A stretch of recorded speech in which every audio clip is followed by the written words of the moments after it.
আসসালামু আলাইকুম এভরিওয়ান, কেমন আছেন আপনারা সবাই? আমি এসে পড়েছি 25 ডিসেম্বর রাতে গালিমপুর মেলায়। আর ছোটবেলা থেকে দেখে এসেছি হযরত আফাজউদ্দিন শাহ রাদিয়াল্লাহু নামে প্রতি বছর বড় করে আয়োজন হয়। অনেকের ধারণা তিনি আল্লাহর একজন ওলি ছিলেন। তিনি আসলে কেমন ছিলেন তা আল্লাহই ভালো জানেন। কিন্তু এবছর মাজারের ভিতরে এসে কিছু বিষয় আমাকে ভীষণ কাঁদিয়েছে। এখানে হাজার হাজার মোমবাতি আর আগরবাতি জ্বালানো হচ্ছে, মানত করা হচ্ছে, কিন্তু ইসলাম তো স্পষ্টভাবে বলে আল্লাহ ছাড়া কাউকে কাছে চাওয়া যাবে না। সবকিছু দেওয়ার মালিক একমাত্র আল্লাহ। যদি এসবই সঠিক হতো তাহলে সৌদি আরবে আমাদের প্রিয় নবী সাল্লাল্লাহু আলাইহি সাল্লামের রওজাতে মানতের নামে গরু ছাগলের হাট বসে যেত, ঢোল তবলার গান চলতো। কিন্তু বাস্তবতা তো তা নয়। ধর্মের নামে আমরা অনেক কিছুই করেছি, কিন্তু ধর্মের আসল শিক্ষা থেকে ধীরে ধীরে দূরে সরে যাচ্ছি। এটাই সবচেয়ে কষ্টের। এরপর যখন মেলার ভেতরে গেলাম তখন আরো মন খারাপ হয়ে গেল। জায়গায় জায়গায় জুয়ার আসর বসেছে, যা কোনোভাবে পরিবার পরিজন নিয়ে যাওয়ার মতো পরিবেশ নয়। ছোটবেলায় যে মেলাকে এক সময় শৈশবের স্মৃতি ধরে রাখতাম, এ সময় যে মেলার আনন্দ সৌন্দর্য ছিল, আজ সেখানে সৌন্দর্য অনেকটাই পলকে পলকে আপনার চোখে পড়বে জুয়ার আসর। এক এক রকমের জুয়া, এখানে এক রকমের জুয়া পাওয়া যায় না। এক এক রকমের জুয়া দেখতে পাচ্ছেন। কত কত মানুষ এখানে ভিড় করে আছে। এখানে আপনি ভিডিও করলে বকা খাবেন, এবং এইখানে ভিড় করলে আপনার পেছন থেকে পকেট মার হওয়ার সম্ভাবনা রয়েছে। মেলাতে আমি আশেপাশে যেদিকে তাকিয়েছি শুধু জুয়ার আসরই দেখেছি। গাইস, 25 ডিসেম্বর ফুল কাজিন গ্যাংকে নিয়ে ইভিনিং টাইমে আমরা চলে যাই গালিমপুর মেলায়, এবং গালিমপুর মেলায় যে বুঝতে পারি আমরা পুরো পিক আওয়ারে চলে এসেছি। একদম পুরো ভরা মেলা। মেলার মধ্যে একদম নিউ মার্কেটের জাম ছিল, ভিড় ছিল, ঠেলাঠেলি ছিল, যা মেলাকে আমি সুন্দরভাবে দেখায় বিরক্ত হয়েছি। এবং মেলার রাইডগুলোকে উঠতে পারিনি। এক একটা রাইডে প্রায় 30 থেকে 40 মিনিট সেই ডিজনিল্যান্ডের মতন ওয়েটিং টাইম ছিল, যার কারণে জাস্ট এই নৌকা রাইড বা ওই স্লিপ রাইডগুলোতে উঠতে যদি এতটা ওয়েটিং টাইম থাকে, আর আমরা ফুল কাজিন গ্যাং নিয়ে গেছিলাম, যার কারণে তাদের সবাইকে নিয়ে উঠতে প্রায় 2 ঘন্টার মতন ওখানেই টাইম লস হয়ে যেত। তাই আমরা এবার আর এই রাইডগুলোতে না উঠে পুরো মেলা পরিদর্শন করে দেখতে পেলাম মেলার যে সৌন্দর্য। সে ডান দিকে একটু শিশুতো সব কিছু রাইডগুলো রয়েছে, যা শিশুরা মজা পাবে, কিন্তু বাকি মেলার সব কিছু সৌন্দর্য আগের মতো আর নাই। মেলা ভর্তি শুধু জুয়ার আসর আর জুয়া খেলা, ছোট বড় জুয়ার আসর দিয়ে ভর্তি, যা খাবারের স্টলের চেয়েও বেশি। এখানে নিমাই চাঁদের 12 ভাজা নামের একটা ভাজা রয়েছে, যে অনেক কিছু ভাজা দিয়ে তৈরি, মুড়ি মাখার মতো, সামথিং লাইক দ্যাট। তো আমার এক কাজিন ইরফান, সে বলল যে এইটা নাকি এখানকার ফেভারিট, সবাই নাকি এটা পছন্দ করে। তো আমরা এটা নিলাম। এটা আসলে অনেক খুব ভালো, এবং আমার কাছে খুব ভালো লেগেছে। অল্প টাকার মধ্যে একটা ভালো একটা খাবার।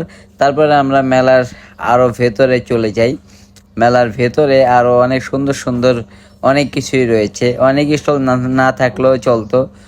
অনেক খাবারের স্টল রয়েছে, যেমন অনেক কাপড়ের স্টল দেখলাম, অনেক ব্যাগের স্টল দেখলাম। তো এইখানে বুট ভুনতাছে।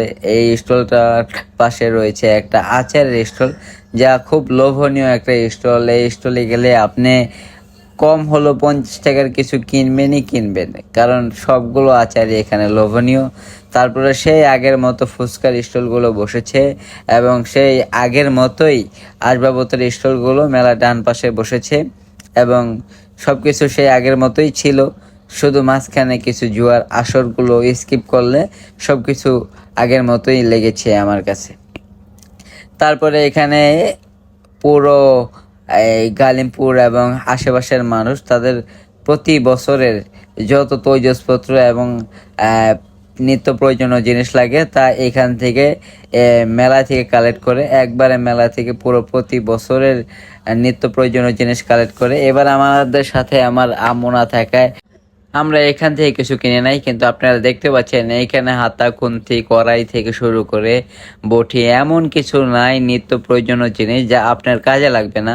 তারপরে আমরা চলে গেলাম আরেকটা খাবারের স্টলে। তার পাশে রয়েছে আরও খাবারের স্টল, সেই আগের দিনের নিমটি, চানাচুর, সব কিছুই রয়েছে, মিষ্টি, তারপর রয়েছে জিলাপি, তারপরে সেই গরম গরম চানাচুর ভাজা, এবং সবকিছুই সেই আগের মতোই রয়েছে, কোনো কিছু চেঞ্জ হয় নাই। পুরোনো দিনের সেই খেলনা এবং ক্যাপের দোকান ছিল, চশমার দোকান, সবকিছুই সেখানে ছিল। অনেক কিছুই, অনেক অনেক স্টল রয়েছে, মিনিমাম 200 থেকে 300 স্টল তো হবেই। তারপরে এখানে মেয়েদের প্রয়োজনীয় জিনিস রয়েছে এবং এখানে দেখতে পেলাম সেই শৈশবের স্মৃতির সেই খেলনা গাড়িগুলো রয়েছে এবং এগুলো দেখে খুব ভালো লাগলো। তারপরে আমি এগুলো ভিডিও করলাম, সব কিছুই একদম ভিডিওতে তুলে ধরেছি। গ্রামের সেই মেলার সৌন্দর্য, এখানে মিষ্টি পানের একটা স্টল প্যাভিলিয়ন বসেছে এবং এখান থেকে মিষ্টি পান অনেকেই খাচ্ছে।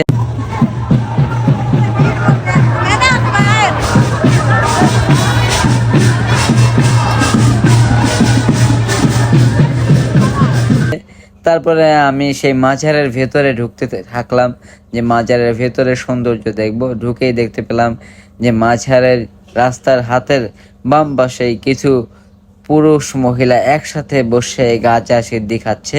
সেখানে ভিডিও করলে আমার রিস্ক আছে, কারণ তারা একসাথে রয়েছে আর আমি সেখানে আননোন ফেস, আমাকে ক্ষতি করতে পারে, তাই আমি এগুলোর ভিডিও করি নাই। কিন্তু আপনারা বুঝতেই তো পারছেন যে মাজারের পাশে কি হয়। তারপর মাজারের ভেতরে ঢুকে দেখতে পেলাম আর এক সিন, এর হাতের বাম পাশে এখানে মানত করা হচ্ছে, মোমবাতি আর আগরবাতি প্রজ্বলনের মাধ্যমে মানত করা হচ্ছে। মাজারের পিছনে রয়েছে গরু ছাগলের মানত এবং এইখানে দেখতে পাচ্ছেন এত এত মানত করা হয়েছে যে আগরবাতির সেই ছাই কাঠ কয়লা দিয়ে পুরো ডেকটা পূর্ণ হয়ে গেছে। তাহলে বুঝেন কত কত আগরবাতি মোমবাতি এখানে মানত করে প্রজ্বলন করা হয়েছে। আমার কাছে মনে হয়েছে মেলার হাইপটাই একটু বেশি, তাছাড়া আর কিছুই নয়। মেলার সে সৌন্দর্য আর আগের মতো নাই, তাই আমরা এখান থেকে চলে এসেছি প্রায় 2 থেকে 2.5 ঘন্টা স্টে করে। তো সবাই ভালো থাকবেন, আর আমার ভিডিওটা ভালো লাগলে লাইক কমেন্টস করবেন, আর ভালো না লাগলে ইগনোর করবেন। ধন্যবাদ সবাইকে।